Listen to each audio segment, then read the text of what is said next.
Have you ever noticed something quite counterintuitive? The same income level, the same city, the same job, but some people accumulate wealth very quickly, while others never seem to have any money left over. And the difference sometimes does not lie in how much they earn, but in whether they live alone or live with someone else. If you are single and living alone, you are bearing all the costs: rent, electricity and water, internet, household items, even the smallest expenses. You have to pay 100% of them yourself. There is no one to share with. There is no one to carry the burden together. Meanwhile, a couple or a family can split the rent, share living expenses, take advantage of economies of scale. And that creates a very big difference in the ability to save. It may sound small, but when accumulated over many years, it can determine whether you reach your first $100,000 faster or slower, and even whether you become a millionaire in the future. I am Sophia. After spending a lot of time thinking about the costs of being single, today we will analyze why living alone is more expensive than you think and how that is silently affecting your financial journey every day. First, housing costs are higher. One of the clearest financial differences between single people and married people lies in housing costs. Let's take a very realistic example. Anna and her husband rent a two-bedroom apartment in the same neighborhood for $2,100 per month. Meanwhile, Lisa, living alone, rents a one-bedroom apartment for $1,700 per month. If you only look at the total cost, you might think $1,700 is cheaper than $2,100.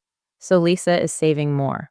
But the issue is, Anna is not paying $2,100 alone. The couple splits the cost.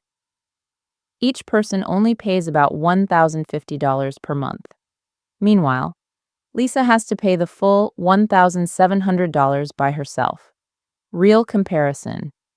Lisa, single, $1,700 per month. Anna, married, $1,050 per person per month. Difference, $650 per month. This amount may seem very small, but if you invested in index funds, within 7 to 8 years, you could have $100,000. The key point here is, Lisa is not living more luxuriously. She is not renting a more expensive place. She is simply living alone. Second, household living costs are higher. Another major difference that many people don't notice is monthly living expenses. These are costs that seem small, but you must pay them every month. Internet, electricity, water, trash, TV, streaming, other service packages. And the important thing is, these costs do not decrease much when you live alone. Assume Anna, married, and Lisa, single, live in the same area, with average costs. Internet, $70 per month. Electricity, $120 per month. Water plus trash, $80 per month. TV/streaming, Netflix, YouTube TV, as Disney Plus, $80 per month. Total, approximately $350 per month.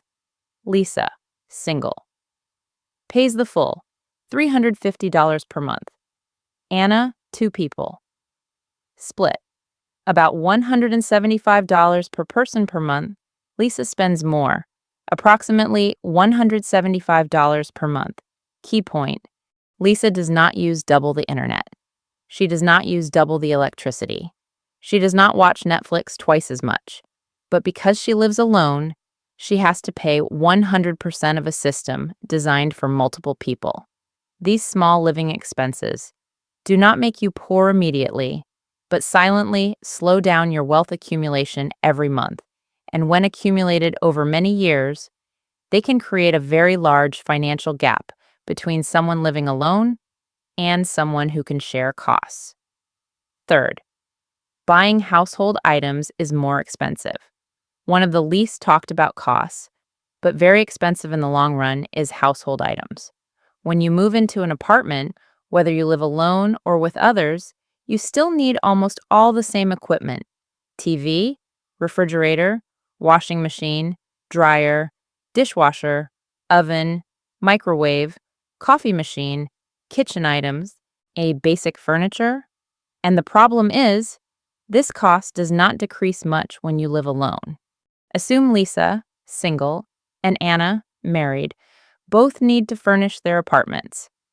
TV, $800. Refrigerator, $1,200. Washer plus dryer, $1,500.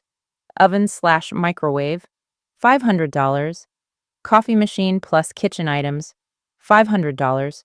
Total, approximately $4,500. Lisa, single. Pays the full, $4,500. Anna, 2 people. Split, about $2,250 per person. Difference right from the beginning. Lisa spends approximately $2,250 more. But it doesn't stop there. These appliances are not one-time purchases. They can break and need replacement. They require maintenance. They may be upgraded after a few years, and each time, Lisa has to pay 100% again. Cost per use. This is the key point. Lisa uses the TV alone. Anna uses the TV to 2 people. Same TV, but Lisa's cost per person is double. In the long run, if every 5 to 7 years you need to replace or upgrade equipment, a single person may spend thousands to tens of thousands more compared to someone who can share costs. Lisa is not buying better items. Lisa is not living more luxuriously. She is simply living alone, but that makes her pay all initial costs, bear all maintenance costs, have higher costs per use per person, and when you are trying to reach your first $100,000, these kinds of large expenses can significantly slow down your accumulation speed without you even realizing it. Fourth, eating out, socializing, the biggest money leak. One of the most silent but extremely expensive costs for single people is eating out and social activities. When you live alone like Lisa, maintaining the discipline to cook at home is very difficult.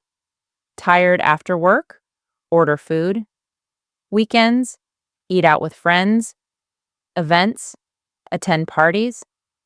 Sometimes, just don't want to eat alone. All of these are completely normal. But the problem is, the accumulated cost is very large. Example of Lisa's monthly spending. 1. On food delivery/takeaway, $220 per month, 10 times per month. Average, $20 to $25 per time. 2. Restaurants, $100 to $200 per month, 2 times per month. Average, $50 to $100 per time. 3. Parties/social gatherings, $200 per month, 2 times per month. Average, $60 to $100 per time. Total eating out cost. Delivery, approximately $220. Restaurants, approximately $200. Social, approximately $200. Total, approximately $620 per month. Not a small number. Key point, Lisa is not overspending. She just eats out a little, meets friends a little, treats herself a little. But because she has no one to share daily life, those little things happen much more frequently. Compared to someone with a family, Anna can eat at home more, share meal costs, feel less need to go out for atmosphere, lower costs per person significantly. Conclusion: eating out does not make you poor immediately, but it makes it difficult for you to accumulate money consistently. And when you are trying to reach your first $100,000, these expenses do not destroy your finances in 1 month, but can slow you down by 5 to 10 years. Fifth, insurance costs. Single people often pay more. A very silent expense that has a big impact on finances is insurance. And in reality, in the US, Single people often have to pay higher insurance costs per person compared to married people. Why do single people pay more? Insurance companies usually calculate premiums based on group size, risk level, ability to share costs. When you are an individual, you do not have the risk sharing advantage like a family or a couple. Health insurance. Lisa, single. Approximately $450 to $600 per month. Anna and husband, family plan. Approximately $900 to $1,000 per month, split per person. Approximately $450 to $500 per person. At first glance, it seems similar, but families often receive oh, better employer-sponsored plans, better deductibles, broader coverage. The value per person is actually better. Well, for auto insurance, insurance companies evaluate single people, higher risk statistically, married people, more stable driving. Lisa, single, $150 to $200 per month. Anna, married, $110 to $150 per month. Difference, $30 to $50 per month. Renter's insurance. Lisa, $15 to $25 per month. Anna, split, $10 to $15 per person. Not large, but still something Lisa pays 100%. Other insurance, life, disability, single people, buy individually. Higher cost, fewer bundled discounts. Families can buy as a group, receive discounts or employer support. Estimated monthly difference. Health, similar but lower value. Auto, plus $30 to $50. Others, plus $20 to $40. Lisa may spend an extra, approximately $70 to $120 per month. Key point, Lisa is not getting better insurance. She does not receive extra benefits. She simply does not have anyone to share costs and group advantages. Insurance is a mandatory expense. You cannot eliminate it. But for single people, you are paying a higher price per person for the same protection system. And in your wealth building journey, these unavoidable costs are exactly what silently slow you down over time. And sixth, higher taxes. One of the most important financial differences that is often overlooked is taxes. And in the US, the tax system is designed in a way that single people often pay higher taxes at the same income level compared to married people. Tax brackets are less favorable for single people. In the US, federal income tax is applied progressively. But the key point is, tax brackets for single people are not fully doubled compared to married couples. This means single people are pushed into higher tax brackets faster. Married couples can combine income and stay in lower brackets longer. Simple example. Assume Lisa, single, earns $80,000 per year. Anna and husband each earns $40,000 per year, total $80,000. Same total income, but Lisa files as single. Anna and husband file as married filing jointly. The couple usually pays significantly less tax. Standard deduction. Single. $14,600. Married. $29,200. Sounds doubled, but combined with other deductions and household tax structure, families often have an advantage in reducing taxable income. Tax credits. Married people, especially with children, may receive child tax credit, dependent care credit, education credits, various family-related deductions. Single people have little or limited access to these. Tax versus real living standard. A very important point. Single people must pay all living costs themselves, but are taxed as individuals. Meanwhile, families share expenses but receive tax advantages. Example, Lisa, single, $80,000. pays approximately $13,000 to $15,000 per year. Anna and husband, $80,000 total, approximately $9,000 to $11,000 per year. Difference, approximately $3,000 to $4,000 per year. Key point, Lisa does not earn less, does not live more luxuriously, but pays more tax for the same income. Seventh, higher travel costs. A cost that easily gets out of control when you live alone is travel.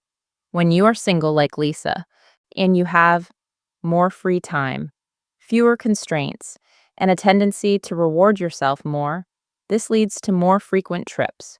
Traveling more often, Lisa may take short weekend trips, travel more during holidays, easily decide to go somewhere for a change. Example, Lisa takes 5 to 6 trips per year. Meanwhile, Anna, married, may only take 2 to 3 trips because she needs to coordinate schedules, needs agreement from her partner, has more responsibilities. Cost per trip is higher. Traveling alone is not cheaper, sometimes even more expensive per person. Eighth, opportunity cost. The invisible but most valuable cost. This is one of the costs you don't see immediately, but it has a huge impact on whether you become wealthy in the long run. Income difference, the key factor for investing ability. Lisa, single, $60,000 per year. Anna and husband, $120,000 per year. The important thing is not just double income, but the ability to create completely different financial opportunities. A home ownership, a financial turning point. Lisa, $60,000. Limited borrowing capacity. Hard to qualify for a home. If buying, high financial pressure. Result. Continues renting. Rent equals money. Lost every month. Anna and husband, $120,000. Easier loan approval. Can buy a home. And importantly, monthly payments equals building assets. Property value may increase. After 10 to 20 years, they own their dream home, long-term investment ability, Lisa. After expenses, very little left. If investing, small inconsistent amounts, Anna and husband, share expenses. Higher income, can. Invest consistently monthly, maintain for many years, benefit from compound interest, long-term difference. Lisa. Invest $200 per month. Anna and husband. Invest $1,000 per month at 8% over 25 years. Lisa. Approximately $190,000. Anna and husband. Approximately $950,000. So after more than 20 years, Lisa is still renting and, if disciplined, has about $200,000. Meanwhile, Anna and her husband own their dream home and have $1 million to retire comfortably and peacefully. Key takeaway, opportunity cost is not a bill you can see, a payment you make immediately. It is the opportunities you cannot capture. If you look back at everything we discussed, you will see one very clear thing. Being single is not wrong, but it is much more expensive than you think. From higher rent, unshared living costs, more expensive insurance, higher taxes, more eating out, more travel, to missed investment opportunities, all of these do not happen once. They repeat every month for many years, and those small differences create a very large financial gap after 10 to 20 years. You don't become poor because of one big decision. You become slower at getting rich because of many small decisions and the financial environment around you. But the most important thing you need to remember is this is not a reason for you to rush into marriage or change your life. It is to help you clearly understand the real cost of living alone. When you understand that, you can proactively control spending better. Start investing earlier and more consistently. Optimize your finances instead of letting them drift unconsciously, because in the end, It is not whether you are single or married that determines whether you become wealthy. It is whether you understand the financial game and play it intelligently. I'm Sophia. Thank you for spending time here, and I hope this video helps you see your financial path more clearly. See you in the next videos.